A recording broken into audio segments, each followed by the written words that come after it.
The issue of critical race theory is raising a more fundamental question about our nation: education. Education is supposed to be about more than teaching children to read and write. It is about transmitting values, transmitting a worldview that will define how you think and how they will live. Per the Department of Education, in 2020, 56.4 million children were enrolled in K-12 education. Of these, 50.7 million were in public schools and 5.7 million were in private schools. So government plays a substantial role in the education of our nation's children.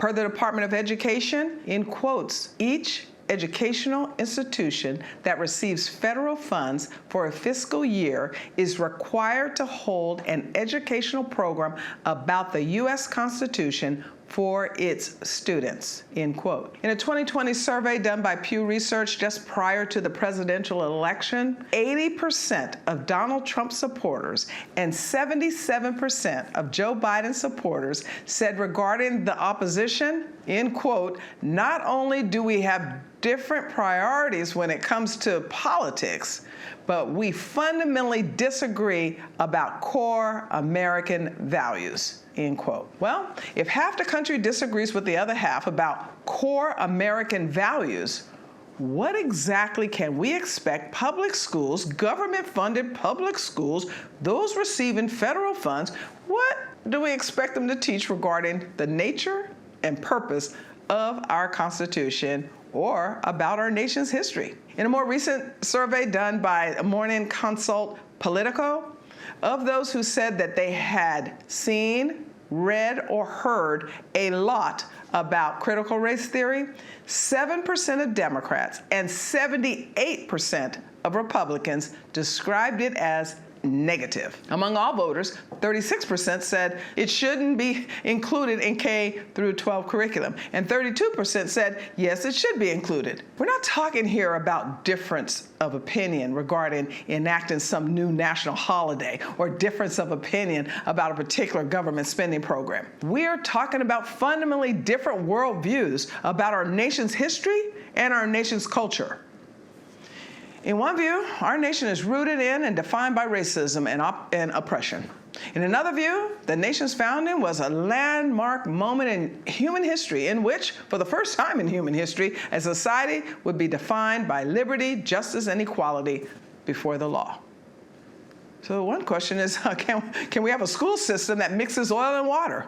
I don't think so. Americans are not just deeply divided in understanding our nation's history. We're deeply divided in our values regarding life itself. According to even a new Gallup poll, for the first time since they've been asking the question, more Americans define themselves as social liberals than social conservatives. 34% define themselves as social liberals versus 30% defining themselves as social conservatives. We're talking here about deep differences in attitudes regarding sex and marriage, family, and abortion. According to the National Conference of State Legislatures, 30 states and the District of Columbia require their public schools to provide sex education. Well, what are they teaching? We all know that the cultural war that's raging in our divided nation today is about two different distinguished worldviews that cannot be reconciled. So the question regarding how we educate our nation's children is one that needs attention. We must really think about what we're doing here.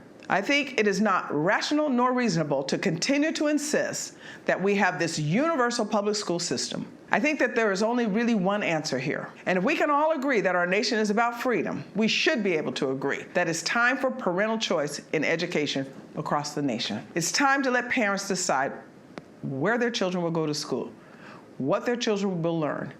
It's time to give parents the freedom to select the school for their child that teaches the worldview and values that they want. Then it's time for money to follow children to whatever schools the parents want. So my hope is that the United States Supreme Court decision in the main school choice case of Carson v. Metcalfe that's coming out this spring will put a final nail in the coffin of teachers' unions and other outside interests trapping children in schools against their parents' values and interests. It's the only way forward if we're going to keep the cultural war at bay and keep our society civil.